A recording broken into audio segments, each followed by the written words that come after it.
Well, Joanna Tan is regional economist at Forecast. She joins us now. Joanna, there was a lot of hype around this new economic blueprint. Did it live up to all of that? Well, pretty much the measures, the policies have been floating around for quite a while, not exactly new radical changes. First and foremost, the GST idea has been around for quite some time, and with regards to this, the government is probably going to take a very cautious approach given the past widespread opposition to this, and I do see that they will probably start off with a rather small quantum before easing the rates higher over time. You know, with the public consultations going on and further details and only out in June, we probably won't see much changes within this year. Now, on the other hand, the targeted subsidies reform will be something probably a bit much harder to push through. You know, as the economy goes through recovery, commodity prices are going to go up, and if subsidies are cut at this time, you know, consumers are going to face a double whammy, especially for the lower income. So, Joanna, this plan was billed as a new economic model, and I stress economic, but the data that came out seemed to be more about social harmony, balance, affirmative action. So in some ways, did it really miss the mark? Not exactly so. You know, it's quite a challenge for PM Najib to push through reforms without you know, assuring the majority Malay community that this is going to you know, benefit them in the long run, and hence the emphasis for, you know, a more social message coming through.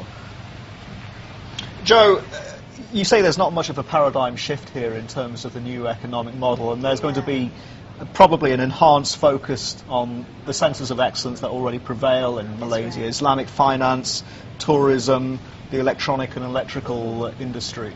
Yes. Well, they have identified the key areas where are engines of growth.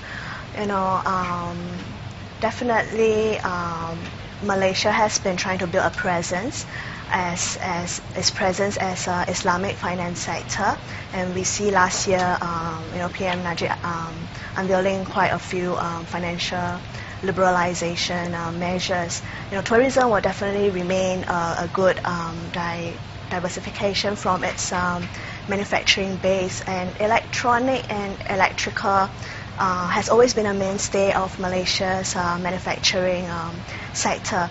But probably what they're going to try to do is to, you know, facing competition from lower cost, you know, centers of production around the region, they're going to try to up their game, try to differentiate themselves as probably a more knowledge-based, a more high-tech, but at the same time still low-cost center of production. I guess there's going to be a focus then on talent.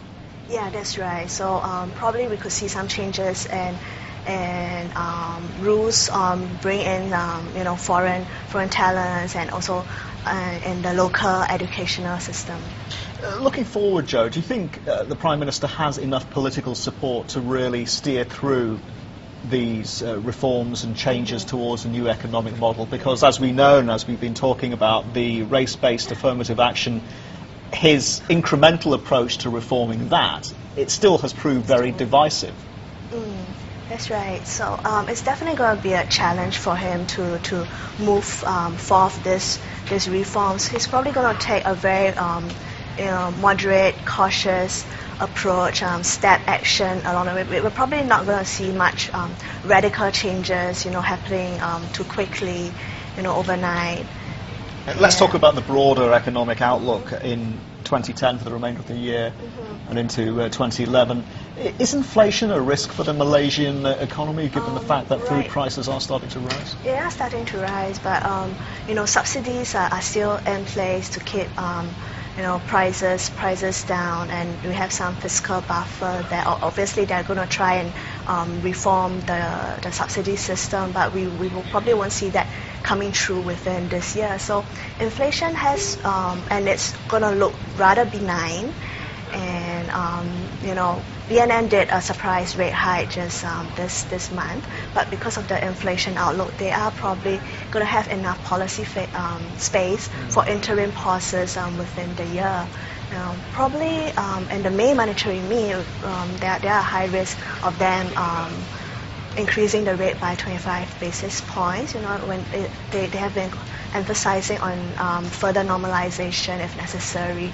But I'm looking at for the end of the year, it's probably going to be about 2.75%. And for Malaysia's full year growth, probably looking at about 5.4%. Thereabouts. You know, recovery momentum is going to be relatively intact, but not without headwinds. You know, Malaysia is still pretty much a very export-oriented economy, and it's susceptible to all the downside risks in the global economy. Right. Good to know. Got it. It's been great speaking with you today. Thank you so much, Joanna Tan, regional economist at Forecast.